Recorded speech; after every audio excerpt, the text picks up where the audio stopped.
Assalamualaikum warahmatullahi wabarakatuh.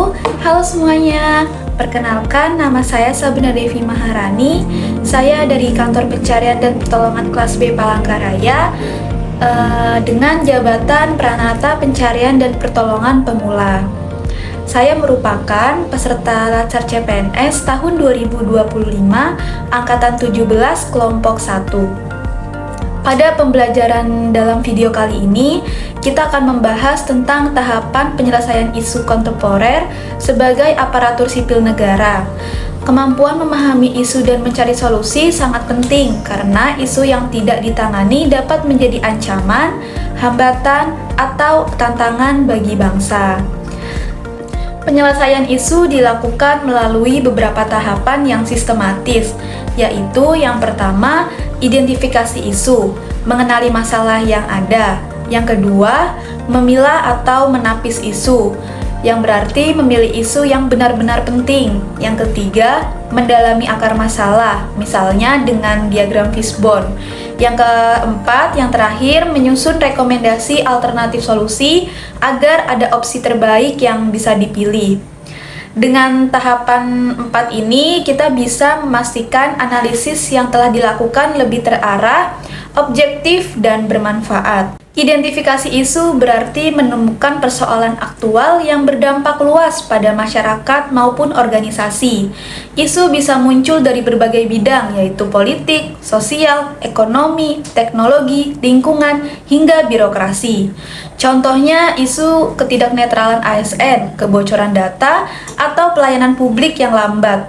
Identifikasi yang baik selalu berdasarkan data, fakta, dan tren aktual, bukan sekedar opini. Setelah isu diidentifikasi, langkah berikutnya adalah memilah atau menapis isu. Ada dua teknik utama, yaitu APKL dan USG. Teknik APKL yaitu aktual, isu sedang terjadi saat ini. Problematik, isu yang menimbulkan masalah nyata. Kehayalakan, dampaknya sangat luas bagi masyarakat. Lalu kelayakan, sesuai dengan kewenangan dan peran organisasi. Dengan teknik APKL, kita bisa menentukan apakah suatu isu pantas untuk ditindaklanjuti. Lalu yang kedua ada teknik USG, yaitu urgensi, seberapa mendesak isu harus segera ditangani. Lalu seriousness, seberapa serius dampaknya bila diabaikan. Lalu growth, potensi isu berkembang menjadi lebih besar di masa depan. Lalu teknik USG biasanya menggunakan skor. Isu dengan nilai tertinggi berarti paling prioritas untuk ditangani lebih dulu. Setelah memilah isu, tahapan berikutnya adalah pendalaman akar masalah. Salah satu alat analisis yang populer adalah fishbone diagram atau diagram tulang ikan. Diagram ini menguraikan masalah utama dalam faktor-faktor penyebab. Kategorinya bisa berupa manusia, metode, mesin, material, dan lingkungan.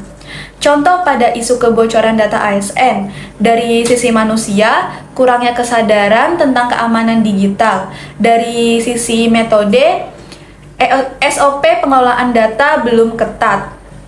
Lalu dari sisi mesin, sistem IT tanpa enkripsi kuat. Dan dari sisi material, data disimpan tanpa proteksi tambahan. Dari sisi lingkungan, lemahnya pengawasan eksternal. Dengan diagram fishbone, kita bisa menemukan akar masalah, bukan hanya melihat dari gejalanya. Tahapan yang terakhir adalah menyusun tabel rekomendasi alternatif penyelesaian isu. Tabel ini berisi alternatif solusi, kelebihan dan kekurangan, lalu sumber daya yang dibutuhkan, lalu ada juga dampak yang dihasilkan, misalnya pada isu kebocoran data, pelatihan keamanan siber ASN. Kelebihannya meningkatkan kesadaran, kekurangannya adalah butuh waktu. Peningkatan enkripsi sistem IT, kelebihannya data lebih aman, kurangnya biaya tinggi. lalu audit keamanan rutin, kelebihannya menjaga konsistensi, kurangnya butuh tenaga ahli.